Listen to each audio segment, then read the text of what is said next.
Eugénie Bastier, née le 18 novembre 1991 à Toulouse, est l'une des figures les plus marquantes du journalisme et de la critique politique français. Écrivaine et polémiste aux opinions tranchées, elle n'hésite pas à remettre en question les normes sociales modernes. Issue d'une famille catholique de Pibrac, près de Toulouse, elle est la fille d'un paysagiste et d'un spécialiste en médecine nucléaire. Elle grandit avec 4 frères et sœurs dans un environnement imprégné de valeurs traditionnelles. Dès son plus jeune âge, Eugénie fait preuve d'un esprit vif et d'une passion pour la connaissance.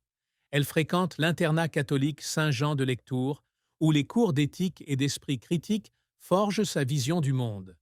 Elle poursuit ensuite ses études à Sciences Po Paris, où elle obtient un master en administration publique en 2014 et un master en philosophie à l'université Paris-Sorbonne.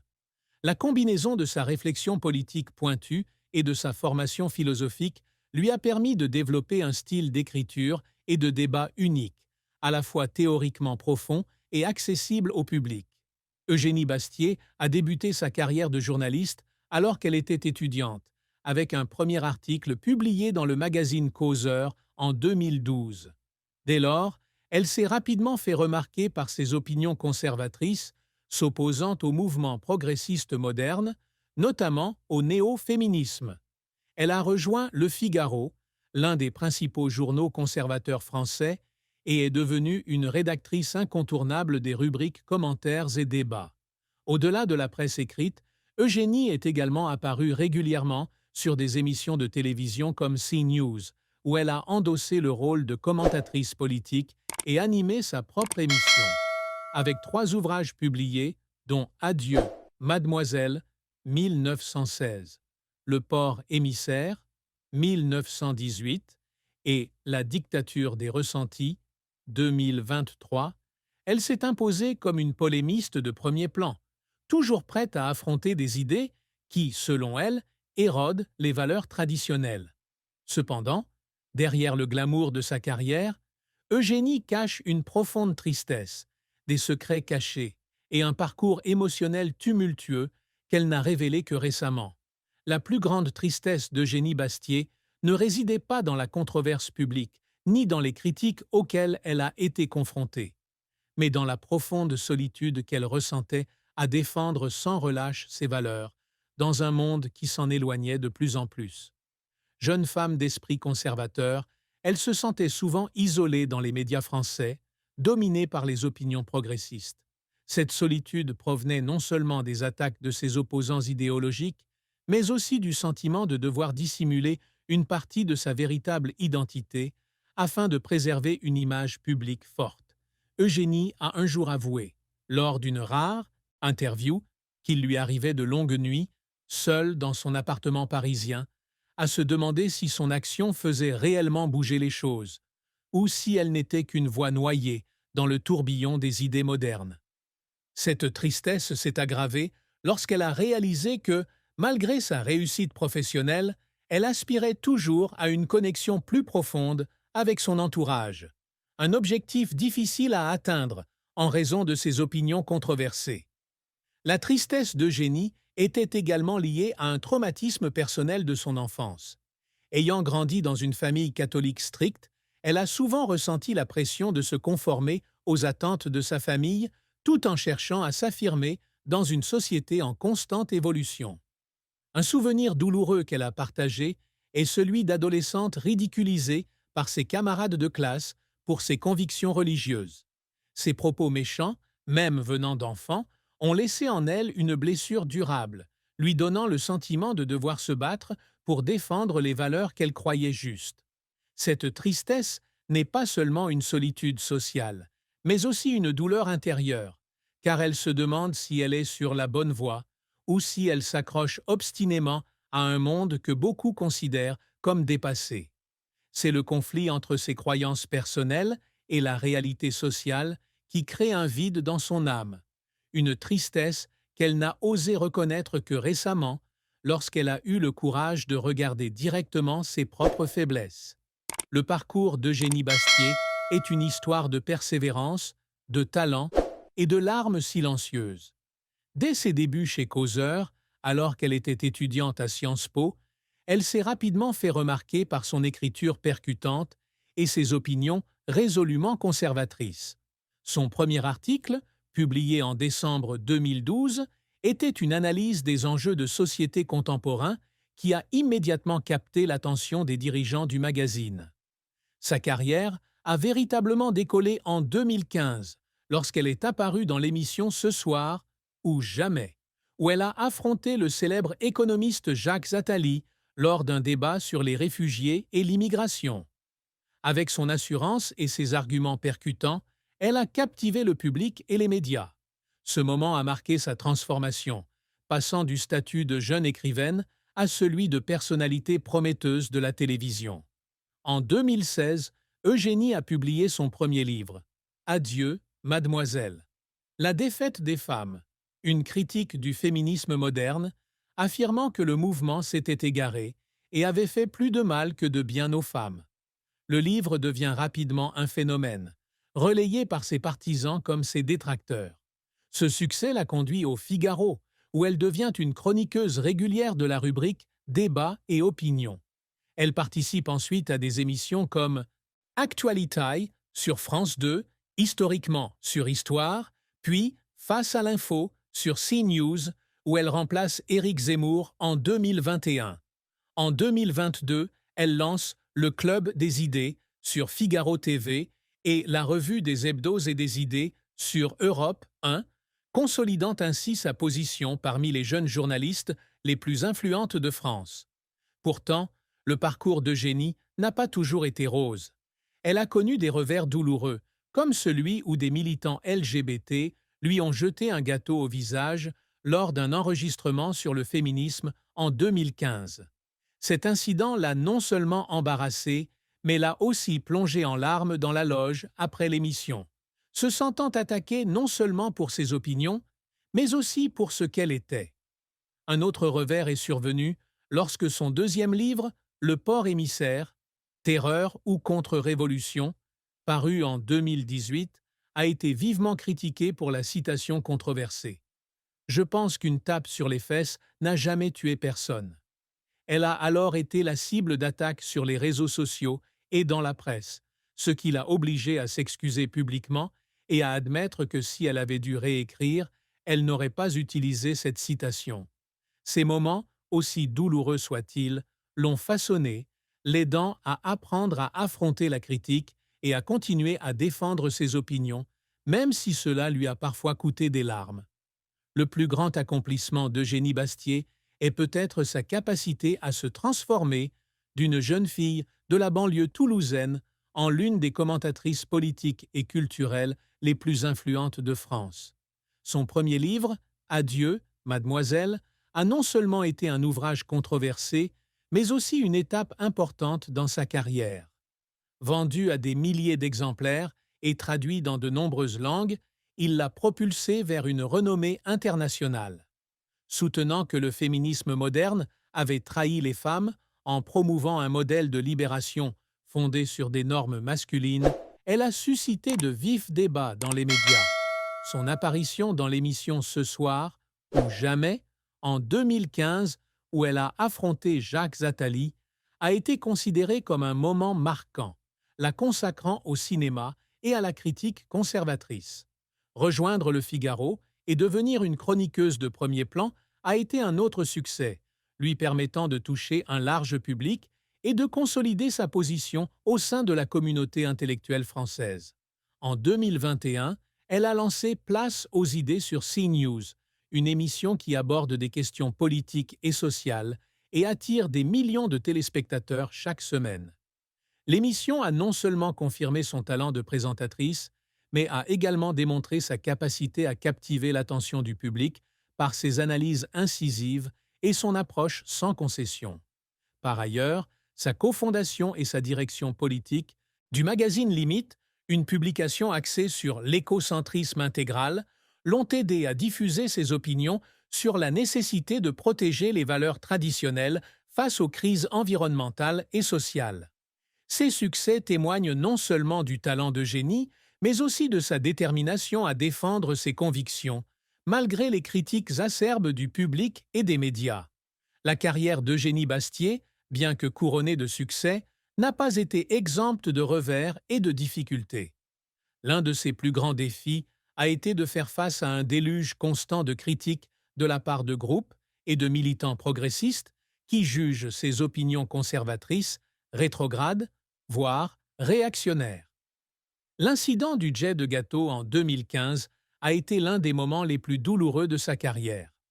Lors d'une séance d'enregistrement sur le féminisme, des militants LGBT l'ont agressé, lui laissant un sentiment d'humiliation publique. Cet incident a non seulement porté atteinte à son estime de soi, mais l'a également poussée à se demander si elle était sur la bonne voie.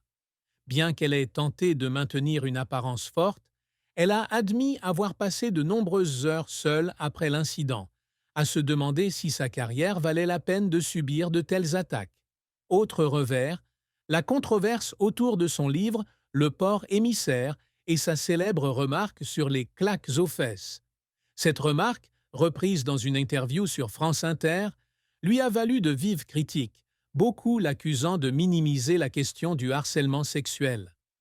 La pression des médias et des réseaux sociaux l'a forcée à se rétracter et à présenter des excuses publiques, ce qu'elle a décrit comme l'un des moments les plus difficiles de sa carrière. Ce revers a non seulement terni son image, mais l'a également exposée à la suspicion de ses propres partisans, qui la considéraient comme ayant cédé à la pression populaire.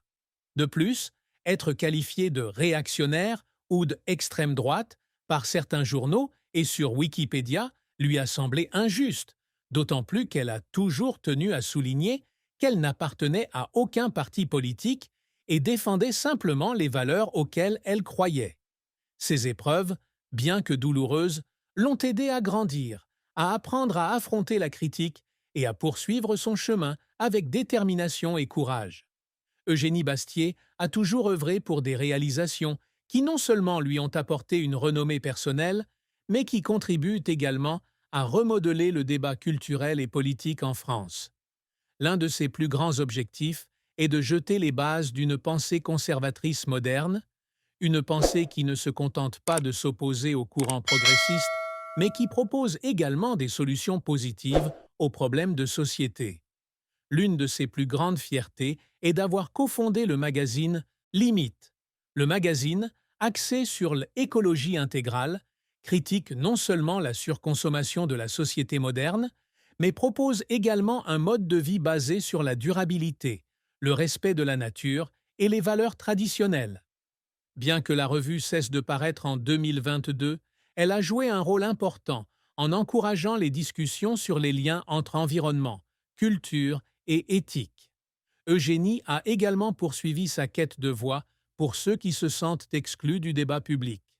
Avec des ouvrages tels que La dictature des ressentis et Sauver la différence des sexes, elle a cherché à remettre en question ce qu'elle appelle l'émotivité, une tendance qui, selon elle, porte atteinte à la pensée rationnelle et à la liberté d'expression. Ces ouvrages, bien que controversés, ont été très appréciés des intellectuels pour leur perspicacité et leur potentiel de réflexion. Par ailleurs, l'animation d'émissions comme Place aux idées et le Club des idées témoignent de ses efforts pour créer un espace de discussion ouvert et équitable sur des idées complexes. Eugénie a également toujours cherché à préserver son indépendance de pensée, ne se liant à aucun parti politique, bien qu'elle soit souvent cataloguée comme étant de droite. Ses réalisations ne sont pas seulement le résultat de son talent, mais aussi de sa persévérance et de son courage, car elle est prête à défendre ce en quoi elle croit, même si cela signifie devenir la cible de critiques. Eugénie Bastier, commentatrice publique acerbe et opiniâtre, était une personne réservée en amour. Son parcours amoureux et conjugal fut complexe, ponctué de moments de bonheur éclatants et de périodes de tristesse, où elle dut composer avec des conflits intérieurs et les attentes sociales. Eugénie épousa son compagnon, un spécialiste de l'histoire européenne, lors d'une cérémonie simple mais élégante dans une petite église de la banlieue parisienne. Leur union commença par des jours d'espoir, car ils partageaient une passion commune pour le savoir et les valeurs traditionnelles. Ils passèrent de longues soirées à discuter de philosophie, de littérature et de politique, trouvant un terrain d'entente dans leur vision du monde. Elle décrivit un jour ces moments comme des lueurs dans l'obscurité, où elle se sentait véritablement comprise et aimée. Les promenades le long de la Seine, les après-midi passés dans les cafés pittoresques du quartier latin et les week-ends dans la campagne normande devinrent des souvenirs précieux, où ils construisirent une relation fondée sur le respect et un amour profond. Cependant, le parcours émotionnel d'Eugénie ne fut pas toujours sans heurts. En tant que femme dont la carrière exigeait une présence publique et souvent controversée, elle peinait à concilier vie professionnelle et vie privée. Il y avait des périodes où d'intenses débats télévisés ou des articles controversés la laissaient épuisée, sans énergie à consacrer à son mari.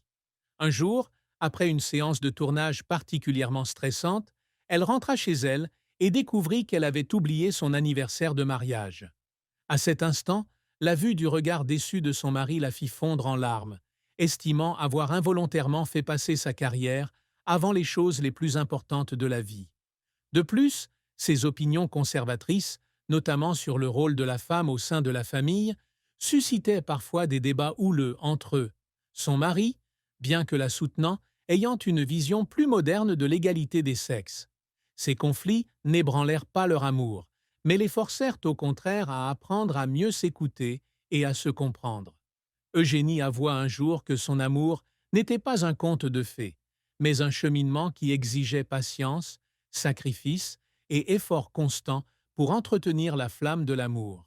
Ce sont ces épreuves qui l'ont aidé à mûrir, comprenant que l'amour ne se résume pas à des moments romantiques, mais aussi à un engagement à surmonter les difficultés ensemble. La famille d'Eugénie Bastier, composée de ses parents, de ses 4 frères et sœurs et de son mari, était la plus proche d'elle, témoin de la profonde tristesse qu'elle traversait, de la solitude professionnelle au traumatisme personnel du passé. Ses parents, fervents catholiques, étaient fiers de l'attachement de leur fille aux valeurs traditionnelles, mais ils reconnaissaient aussi que cet engagement lui avait coûté des moments de solitude et d'incompréhension. Sa mère, une femme douce mais forte, confia un jour à ses frères et sœurs qu'elle s'inquiétait de voir sa fille rentrer souvent à la maison fatiguée, comme si elle portait le poids du monde sur ses épaules. Pour sa mère, la plus grande tristesse d'Eugénie n'était pas seulement son isolement médiatique, mais aussi la pression qu'elle s'imposait pour être la voix de ceux qui partageaient ses convictions. Elle tentait souvent de la convaincre de prendre congé, mais cette jeune fille obstinée l'écoutait rarement, ce qui la rendait à la fois fière et profondément dévastée. Les frères et sœurs d'Eugénie, même s'ils ne partageaient pas tous ses opinions conservatrices, l'apercevaient comme une personne forte, mais vulnérable. Son frère aîné, ingénieur à Lyon, se souvenait qu'Eugénie l'avait un jour appelé au milieu de la nuit pour lui faire part de son sentiment d'isolement après la publication d'un article controversé. Il avait compris que, malgré sa dureté publique, elle avait besoin d'un refuge pour exprimer ses vulnérabilités. Pour eux, la tristesse d'Eugénie n'était pas seulement le résultat de critiques extérieures, mais aussi d'une lutte intérieure pour garder foi dans un monde dont elle se sentait de plus en plus éloignée. Son mari, plus que quiconque, comprenait sa tristesse. Il la voyait souvent assise, silencieuse, relire des commentaires négatifs sur les réseaux sociaux, ou rester éveillée toute la nuit à écrire, comme pour essayer de prouver sa valeur.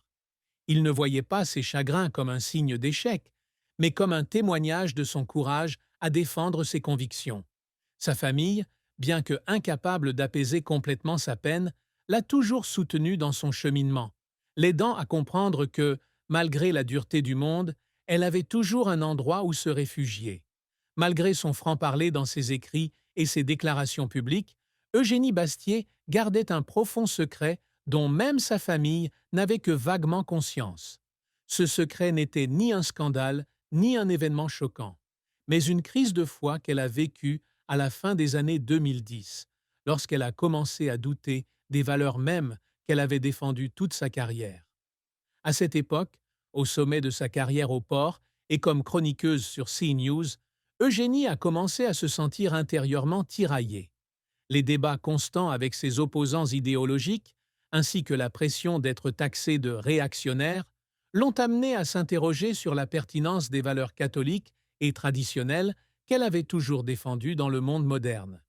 Certaines nuits, assise seule dans son appartement parisien, elle relisait les œuvres de Simone de Beauvoir et des féministes modernes, cherchant à comprendre pourquoi ces idées plaisaient à tant de personnes. Ce doute non seulement ébranla sa foi, mais la plongea aussi dans une dépression silencieuse qu'elle n'avoua jamais publiquement. Eugénie garda ce secret, craignant que le dévoilé ne ternisse son image de polémiste acharnée. Elle craignait que, si le public apprenait qu'elle avait douté de ses convictions, il ne la percevrait comme une hypocrite. Pour surmonter cette crise, elle consulta secrètement un prêtre à l'église Saint-Sulpice, où elle participait à des séances de prière et à des échanges sur sa foi. Ces rencontres l'aidèrent non seulement à retrouver son équilibre, mais lui apprirent aussi à accepter que le doute fait partie intégrante du cheminement spirituel et intellectuel. Elle commença également à tenir un journal intime, où elle notait ses pensées et ses sentiments, afin de dialoguer avec elle-même. Ce secret, bien que caché pendant de nombreuses années, n'était pas une faiblesse, mais un témoignage de la complexité de sa personnalité. Une femme à la fois forte dans la défense de ses opinions et suffisamment courageuse pour affronter ses doutes les plus profonds. Ce n'est que récemment, dans un article du Figaro, qu'elle a révélé une partie de cette période afin de se connecter à d'autres personnes aux prises avec des conflits internes.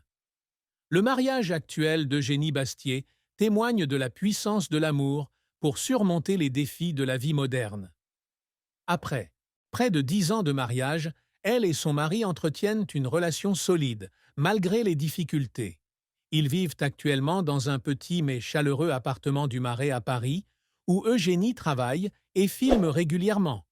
Leur vie conjugale est fondée sur des valeurs communes, la passion du savoir, le respect des traditions et l'amour des choses simples. Ils passent souvent leur matinée de week-end à lire ensemble ou à assister à des séminaires d'histoire et de philosophie, où ils continuent d'entretenir leurs liens intellectuels. Cependant, Eugénie admet que leur mariage a traversé des moments difficiles, notamment lorsque sa carrière l'obligeait à passer plus de temps au travail qu'à la maison. L'une des révélations les plus importantes concernant le mariage d'Eugénie est la façon dont ils ont appris à renouer leur amour après la tempête. Après la controverse du porc émissaire, alors qu'Eugénie subissait la pression des médias et des réseaux sociaux, son mari est devenu un roc, l'aidant à surmonter ses moments de doute. Il lui rappelait souvent que sa valeur ne résidait pas dans l'opinion publique, mais dans ce qu'elle était. Pour raviver leur amour, ils décidèrent de passer plus de temps ensemble, entre de courts séjours en Provence, pour visiter des églises anciennes et des soirées cuisinées ensemble à la maison. Un souvenir précieux pour Eugénie est celui de la fois où son mari organisa secrètement un voyage à Florence, où ils explorèrent ensemble l'art de la Renaissance, afin de lui rappeler que la vie ne se résume pas à des disputes et au travail. Son mariage, bien qu'imparfait, témoignait d'un engagement et d'un amour profond, car tous deux surmontèrent les obstacles pour construire un foyer durable. Eugénie Bastier a laissé un héritage profond au journalisme et à la critique politique français, non seulement par ses écrits et ses émissions de télévision, mais aussi par la manière dont elle a remodelé le discours culturel et social. Son plus grand héritage est peut-être sa capacité à remettre la pensée conservatrice au centre du débat public, à une époque où les opinions progressistes semblaient dominer.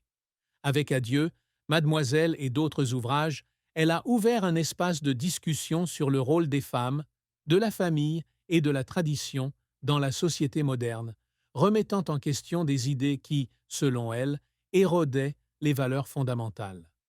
Ces livres ont non seulement attiré l'attention des intellectuels, mais ont également inspiré une jeune génération qui se sentait marginalisée dans le débat public. L'éphémère magazine Limite est devenu un symbole de écologie intégrale, encourageant des milliers de personnes à repenser la relation entre l'humain, la nature et la culture. L'influence d'Eugénie s'est également fait sentir à la télévision.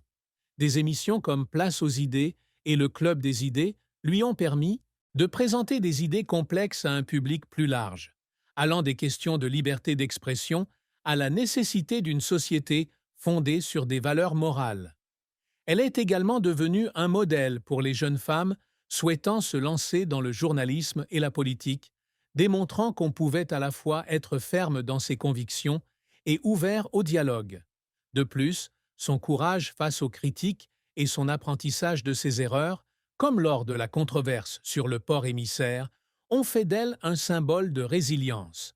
Son influence s'étend au-delà de la France, vers d'autres pays européens où les commentateurs conservateurs la considèrent comme une source d'inspiration pour défendre leurs opinions. L'héritage d'Eugénie Bastier restera gravé dans les mémoires comme une histoire de courage, de détermination et de capacité à changer la façon dont les gens perçoivent le monde. Perçoivent le monde. Perçoivent le monde. Perçoivent